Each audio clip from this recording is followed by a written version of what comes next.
Buongiorno e benvenuti da 7 in punto, prima parte della trasmissione che dedichiamo alla politica. Lo facciamo con il gentile ospite di questa prima parte di 7 in punto, qui con me Roberto Marcato, assessore allo sviluppo economico della Regione Veneto. Buongiorno e benvenuto. Grazie, buongiorno a lei e a tutti i telespettatori. Accetta gli inviti anche delle televisioni locali, quindi? Con molto piacere, anche forse con più piacere. Lei ormai è un volto notissimo a livello nazionale. Sì, ma io mi diverto molto in realtà andare in queste trasmissioni che poi sono molto popolari. Insomma, io tra l'altro mi ritengo proprio un politico del popolo, da strada. Sono trasmissioni dove mi sento davvero a mio agio. Che cosa un politico deve comunicare alla gente, a prescindere dai propri contenuti, della propria ideologia? Qual è il modo? Perché noi siete un po' tutti diventati comunicatori, anzi spesso la politica è comunicazione e pochi fatti. Sì, secondo me prima bisogna ascoltare. E per ascoltare tu devi andare in mezzo alla gente, devi andare nelle piazze, nelle contrade, nelle vie, sotto i gazebo con i militanti, devi ascoltare un sacco di persone per cogliere l'essenza della loro esigenza, perché ovviamente una persona quando ti parla ti vomita addosso anche molte cose che sono magari inutili perché ti vuole dire in realtà qualcos'altro. Se tu dedichi molto tempo a questo hai la capacità di cogliere l'essenza della sua esigenza. Prima bisogna capire, conoscere il proprio territorio e capire che cosa chiede la gente in quel preciso istante, perché poi fare le analisi ex post non serve a nessuno. Un politico in gamba deve cogliere l'attimo, capire oggi che cosa serve alla tua gente. Fatto questo ognuno adotta le proprie tecniche comunicative, io non avendone interpreto me stesso.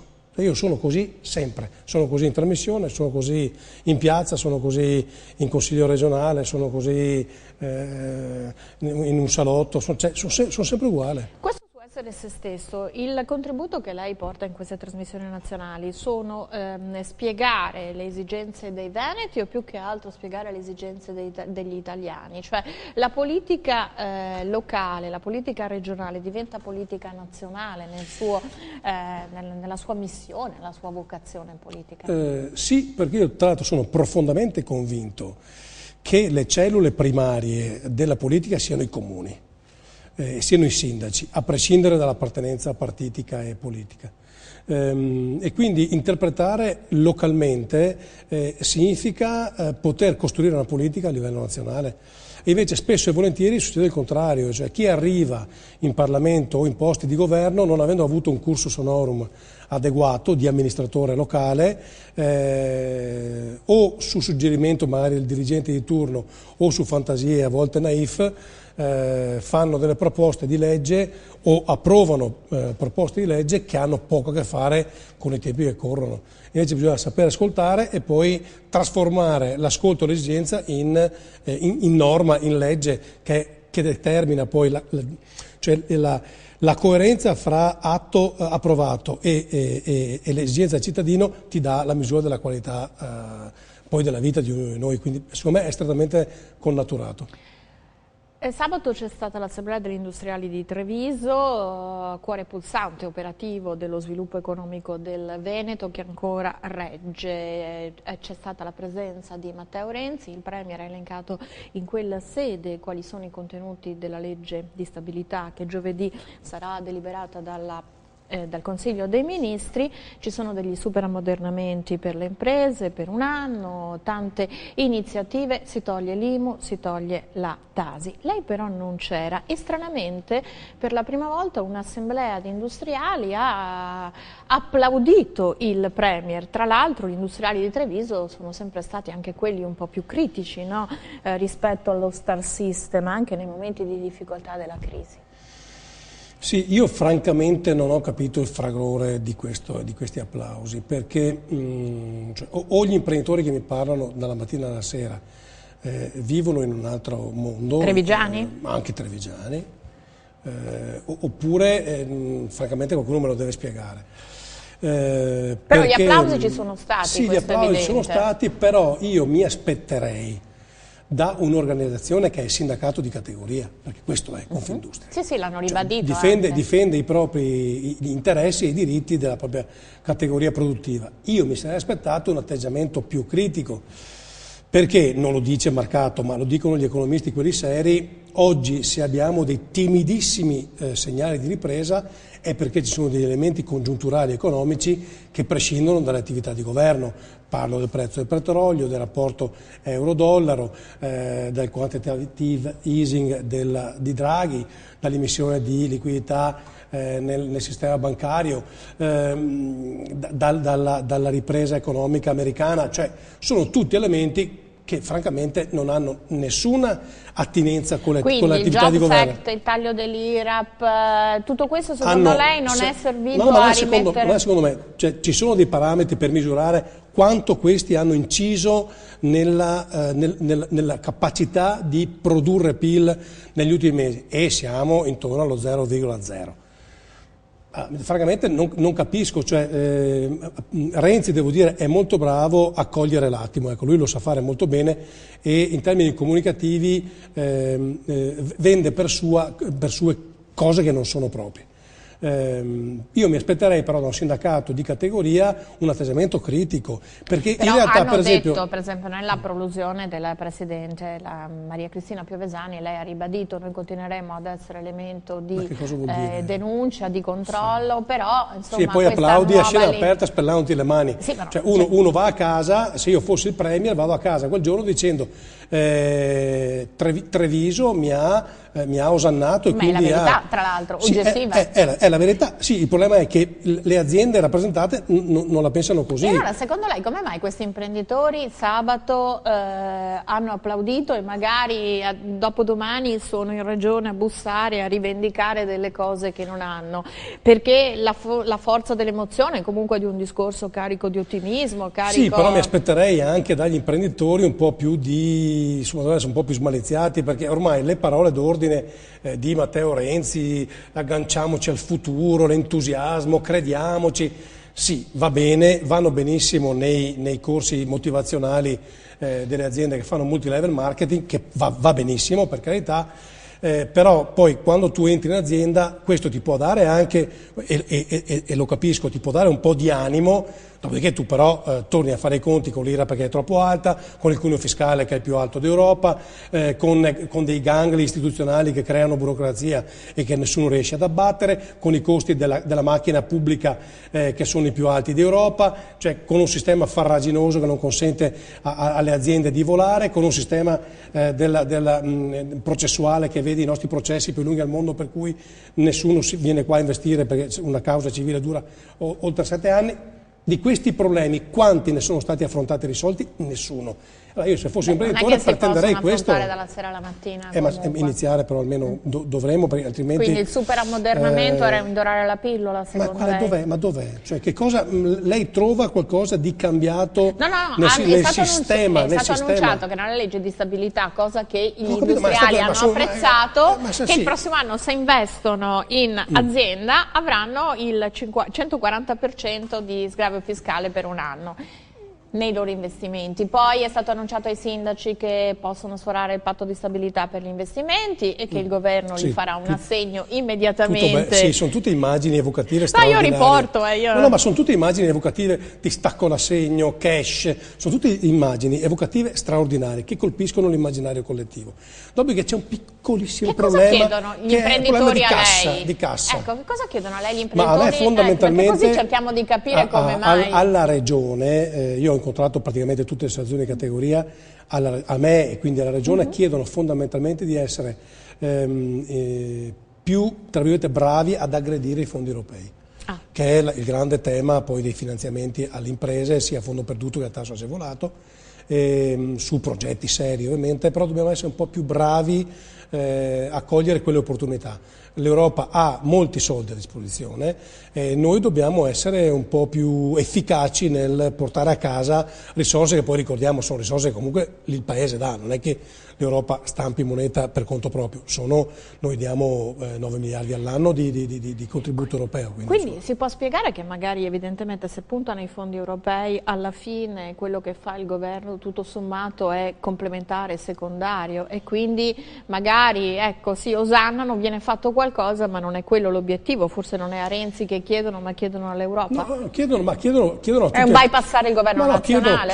Chiedono alla regione, chiedono all'Europa, chiedono al governo. Ripeto, questo magari hanno più fiducia in Europa che nel governo nazionale? Ma però visti gli applausi di sabato,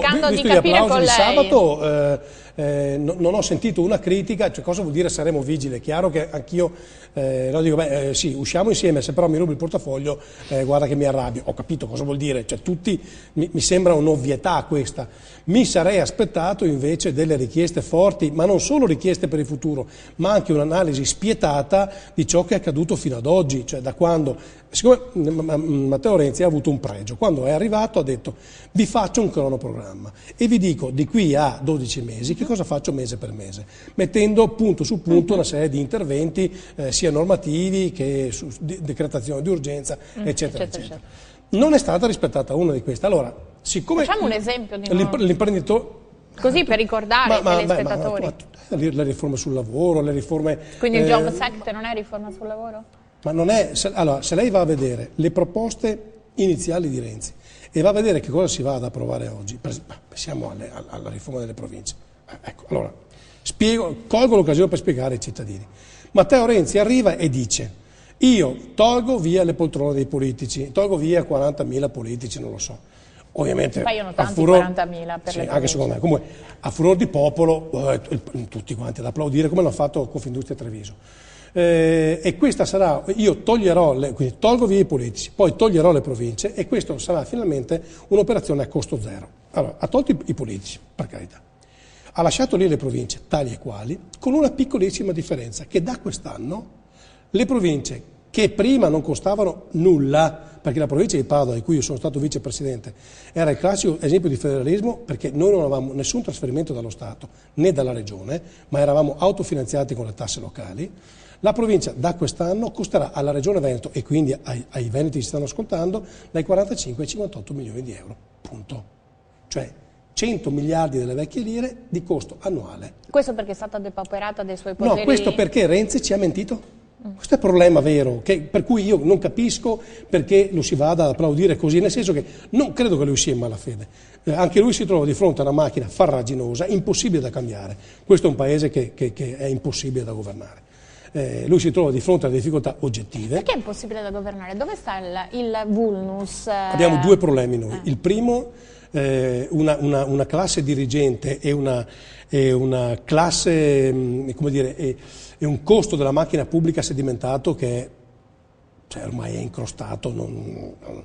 Il costo della macchina pubblica è una cosa fuori misura. E non si può tout court decidere con dei provvedimenti, anziché avere 1000 dirigenti, averne 10 e a scala... È un serpente che si mangia la coda. Se io trovo un tagliatore di teste come si fa nelle grandi imprese, allora, no? Non si può applicare allo Stato? Perché dovremmo fare anche una riforma processuale adeguata, una riforma della giustizia adeguata. Io sono costretto a reintegrare un dipendente che è stato condannato perché rubava. Questo è il paese in cui viviamo, perché poi la gente queste cose qua le sa anche e si arrabbia e poi dico chissà come mai le trasmissioni nazionali dove la gente sputa sangue... Ma non si possono cambiare in Parlamento con una riforma, appunto? Il problema è sì, ma abbiamo una classe di parlamentari che siccome deve tutto al segretario politico di turno, a seconda della lobby che rappresenta, vota no. Cioè, non abbiamo, è proprio un sistema, ed è un cane che si mangia la coda. Noi da questo non ne usciamo. Allora tu devi essere efficace nella comunicazione per avere il consenso.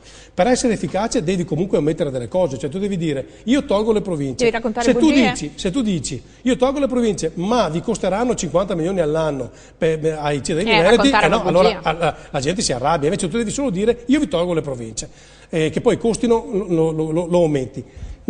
Facendo questo però, quando sei costretto poi a prendere provvedimenti, devi tener conto delle dichiarazioni che hai fatto, che sono impossibili poi da trasformare, e allora si gioca in questo gioco perverso. È un gioco di ruolo, non è una gestione è un gioco di politica. ruolo, certo, ma questo è il paese in cui viviamo, è questo. L'altro elemento è che siamo italiani. Io ho un esempio che faccio sempre, adesso so che qualcuno dice, ma non siamo tutti così, per carità, però sono andato a cena da una coppia di miei amici e la signora tutta la sera a dirmi, insomma, poi lei confrontava Grillo, ma è una cosa, tutta la sera a raccontarmi, insomma, che l'Italia fa schifo, che ci sono le tangenti, che se sei amico dell'amico allora vai avanti, se no niente, che bisogna, e che io non devo, sfondi la porta aperta, tanto mio fratello si alza alle 4 mattina per andare a lavorare, nessun problema, tutta sta roba qua, insomma, un po' pesantina la serata, mi accompagnano alla porta, prima di uscire lei mi tira fuori una busta e mi dà il curriculum della figlia, se riesco in qualche modo a metterla dentro qualche ufficio pubblico. Forse perché erano suoi amici, ma noi siamo fatti così, cioè chi non rispetta la coda ti dà fastidio perché è lui che non rispetta, ma se tu puoi non rispettarla... Noi siamo fatti così. Magari non avere la faccia tosta di fare poi una prolusione moralistica, andare magari direttamente senza invitarla a cena a dire senti, hai una possibilità, se puoi fallo e ammetto. Purtroppo l'italiano è così, noi siamo dei grandi rivoluzionari d'osteria, cioè in osteria noi cambiamo il mondo, dopodiché usciamo e là si ferma tutto. Ma anche in regione si ferma tutto? Anche la regione è un ente... sì, che la state governando quasi con potere assoluto, insomma. Sì, però anche là va sicuramente smossa bene, va data una scrollata, cioè bisogna che tutti quanti, dipendenti, dirigenti, oggi capiscano che c'è una maggioranza netta, che abbiamo le idee chiarissime, che Luca Zaia ha ricevuto un mandato elettorale straordinario, un Veneto su 2 ci ha votato, su dei punti precisissimi. Abbiamo ricevuto questo mandato per portarli avanti. Anche la macchina amministrativa si deve adeguare alla velocità nostra, perché altrimenti il meccanismo si inceppa. A proposito di punti chiarissimi, un punto chiaro è la riforma sanitaria, no? Solo che leggendo, scorrendo questo famoso PDL 23, che uno dice ma perché parlate sempre di riforma sanitaria? Perché dobbiamo ricordare che 8 miliardi e passa del bilancio della Regione Veneto, quindi l'80% dei soldi che amministrate, sono focalizzati sulla sanità, e quindi tutte le partite politiche, ideologiche, ma anche il futuro e la gestione dei Veneti inevitabilmente passa attraverso questo tema. Il PDL 23 è quello che prevede l'azienda zero e la riduzione delle aziende sanitarie da 21 a 7 con il salvaguardia delle 2 aziende ospedaliere dello IOV. Certo. Però leggendo questo PDL, insomma, della serie, alla fine, facendo una sintesi estrema, un'unica persona, questo direttore generale dell'azienda zero, si troverebbe a gestire l'intero patrimonio di 8 miliardi di euro, e per quanto possa essere la persona più brava, più onesta, più illuminata del mondo, insomma è sempre meglio una squadra che un'unica persona. È passibile, ci sono state delle reazioni non solo dell'opposizione, è vero che il dibattito è appena in corso in 5ª Commissione Sanità, ma sentire un po' il territorio, perché forse il territorio ha qualcosa da dire, parlo anche di sindaci dei vostri schieramenti che chiedono una condivisione, insomma. Lei qual è la sua opinione, cosa verrà fuori di questo? Perché d'accordo tutti sulla razionalizzazione eccetera, però questa sembra un po' una cosa che rischia di commissariare la sanità. Allora, no, è possibile, è doveroso ascoltare il territorio, e ci mancherebbe. E tant'è vero che stiamo incontrando sindaci, stiamo incontrando i portatori di interesse, stiamo incontrando il mondo della sanità, stiamo incontrando tutti. C'è una commissione sanitaria presieduta da Fabrizio Boron, che tra l'altro è di Padova dove verrà fatto il nuovo ospedale regionale, e che sta facendo esattamente questo lavoro in commissione, che è il luogo deputato per la discussione. Sui macro temi credo ci sia poco margine, nel senso che noi la razionalizzazione c'è e va avanti. Ma no, perché noi l'abbiamo, questo è quello che abbiamo presentato in campagna elettorale. Quindi sia i colleghi della maggioranza che i cittadini veneti quello hanno votato. Non è che, io devo votare per la pubblicità, lei rimanga qui, torniamo tra un paio di minuti. Grazie.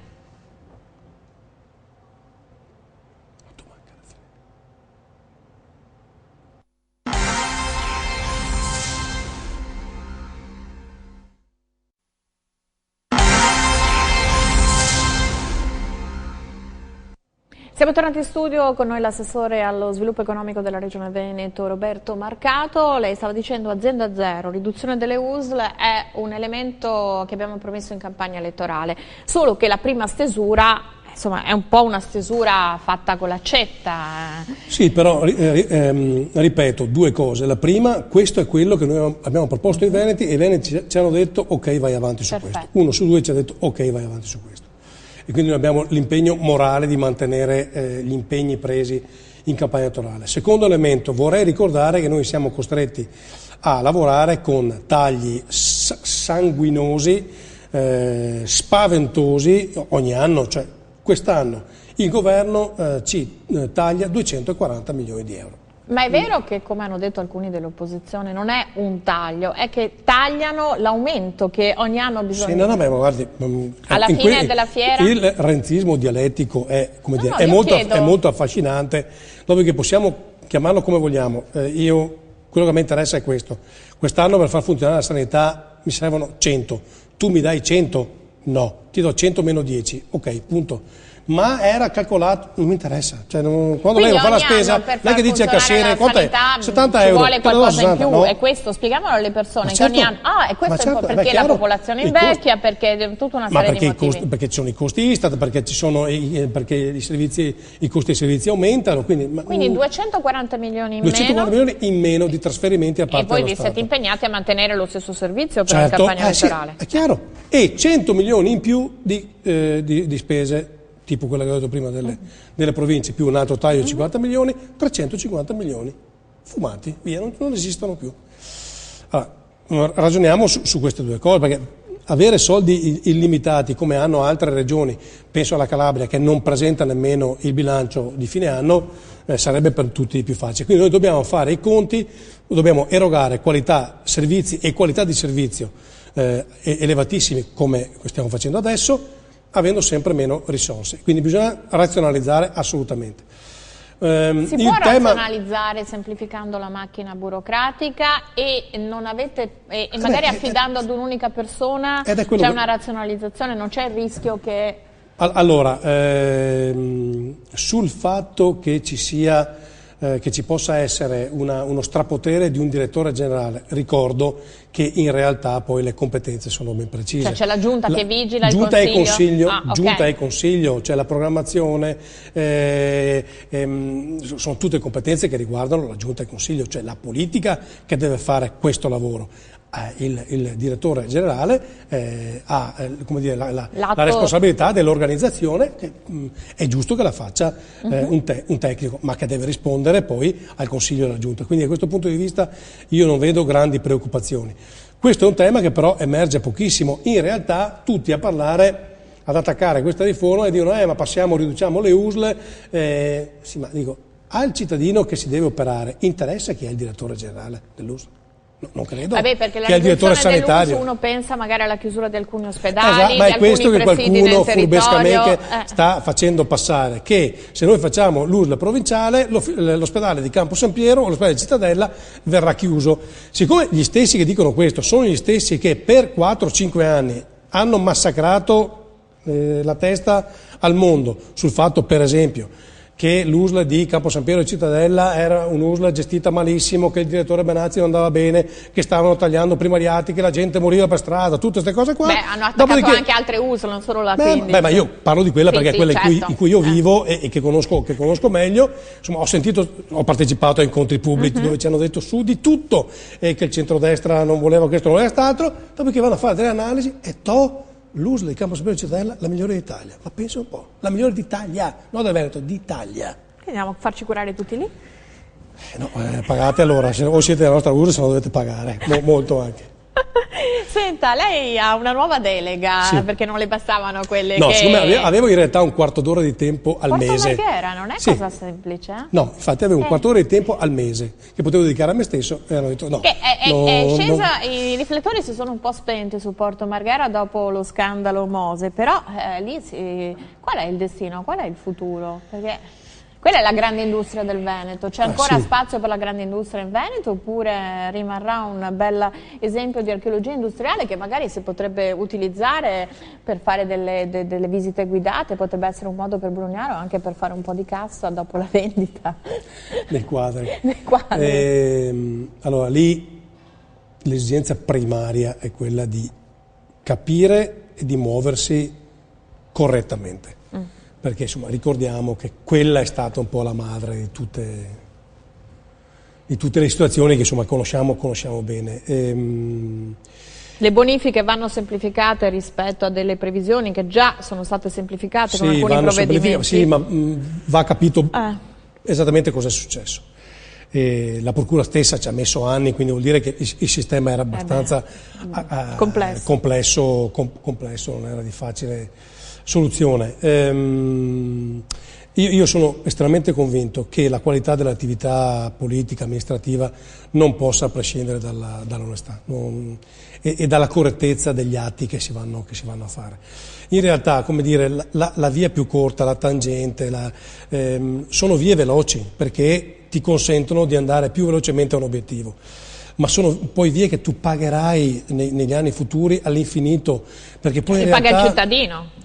Sì, ma anche. Paga il cittadino, paga il sistema, perché poi, voglio dire, una strada che tu fai, anziché metterci il fondo, quello giusto, ci metti i rifiuti pericolosi, e dopo quella strada là prima o poi verrà chiusa perché non resiste, quindi in realtà sono tutte cose che dopo il sistema paga con gli interessi, quindi non è solo una questione morale ed etica, quella di essere corretti, che insomma dovrebbe essere una precondizione di chi fa la nostra attività, ma è proprio un'esigenza, è proprio stupidità, è miopia, è un'esigenza economica. Cioè, l'onestà alla fine paga, perché poi i costi di questi delinquenti sono costi che il sistema non è in grado di assorbire. E allora come se ne esce?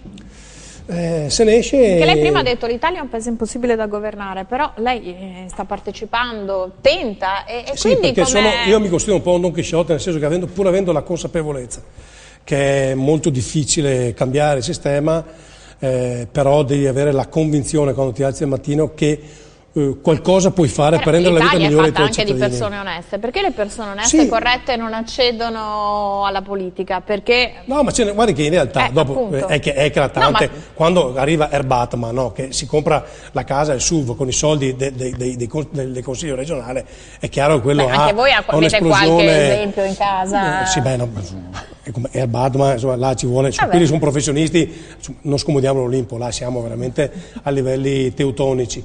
Quelli sono molto eclatanti, ma in realtà se lei pensa quante centinaia di migliaia di persone sono interessate dalla politica, chi vive con la politica, chi no, chi fa il consigliere comunale, e va a vedere quanti sono interessati dalla malavita, chiamiamola così, stiamo parlando di una percentuale minima rispetto al totale, è che sono eclatanti, ma la maggior parte delle persone che fa politica sono persone per bene. Perché non riescono a disincrostare il sistema? Perché questo è un paese dalle rendite di posizione e quindi tu cosa fai? Hai assunto in Sicilia i forestali perché dovevi dar loro un respiro, adesso quelli non li licenzi più e se vuoi mettere mano a quello prima o poi tu la paghi. Non basta l'abolizione dell'articolo 18? No, ma figuriamoci.